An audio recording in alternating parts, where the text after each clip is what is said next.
Bonjour à vous. Quelle est l'origine de la fête de Saint-Valentin? Pourquoi la fête des amoureux et des fiancés est-elle célébrée le 14 février?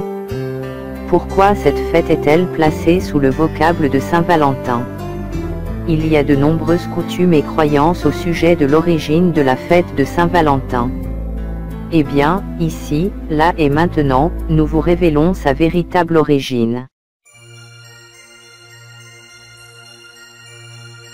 Chaque année, la fête de Saint-Valentin s'affiche grandement dans notre environnement comme une fête intermédiaire entre celle de Noël et Pâques.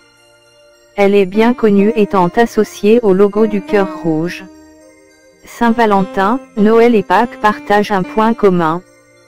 Il s'agit du fait que les origines de ces fêtes sont profondément païennes et occultes. La fête de Saint-Valentin s'est à présent répandue à l'échelle mondiale et concerne aussi bien les non-croyants que les chrétiens. La Saint-Valentin est la fête de l'amour, paraît-il. Mais, qu'en est-il réellement? À l'origine, il s'agissait d'une doctrine babylonienne rendue à Baal, le dieu du soleil et de la fécondité. À l'époque romaine, le 14 février était le festival de la sexualité sans aucune retenue ni contrainte et de la fécondité en l'honneur de la déesse Junon. Les prêtres, habillés de peau de chèvre, se livraient ainsi à une cérémonie frénétique en l'honneur du dieu loup. Ces prêtres étaient aussi reliés à la célébration de la prise en charge et l'allaitement par une louve, de Remus et Romulus qui sont les frères jumeaux, bâtisseurs de Rome. Après avoir immolé un chien et des chèvres, dans une grotte, les prêtres s'aspergeaient de leur sang et ils s'engageaient dans une course effrénée au pied du mont Palatin. Autour de cette montagne, les jeunes filles se positionnaient, afin d'être rejointes et frappées symboliquement par les prêtres qui couraient en tenant une langue de chèvre, imbibée dans du sang de chien, et assuraient ainsi les filles d'être fertiles. À la fin de cette cérémonie au cours de laquelle, une langue de chèvre appelée fébrua était gravée dans la roche, les jeunes filles se rassemblaient en ville pour mettre un billet, avec leur nom dans une urne. De jeunes hommes plongeaient la main dans cette urne pour saisir un nom. De ce tirage, suivi d'une journée de libertinage sexuel, des couples étaient ainsi formés pour un an jusqu'au Id de février, 13e jour du mois de février, de l'année suivante. Le saviez-vous? La Statue de la Liberté du côté du port de New York, aux États-Unis d'Amérique est le symbole le plus fidèle de cette journée de libertinage. Ensuite, les jeunes filles et ces hommes devenaient des partenaires sexuels, car le mariage était mal vu des empereurs parce qu'il risquait de persuader les hommes de ne pas aller en guerre, surtout dans des territoires lointains.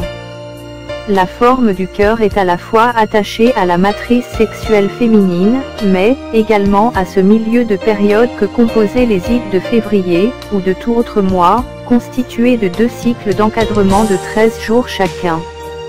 Le nombre 13 est au sens biblique celui de la rébellion.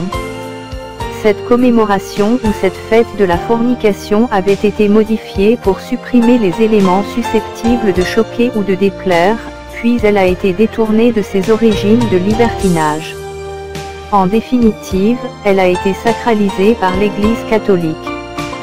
Aussi, la sacralisation du rouge est reliée au sang, à la sexualité et à la fécondité, même à des idées révolutionnaires, et par conséquent à la vie.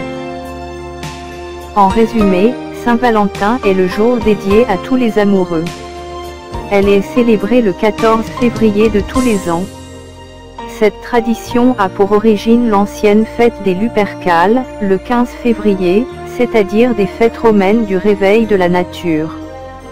Après l'avènement du christianisme, de nombreuses fêtes païennes ont été christianisées telles que la fête des morts, Noël et Pâques.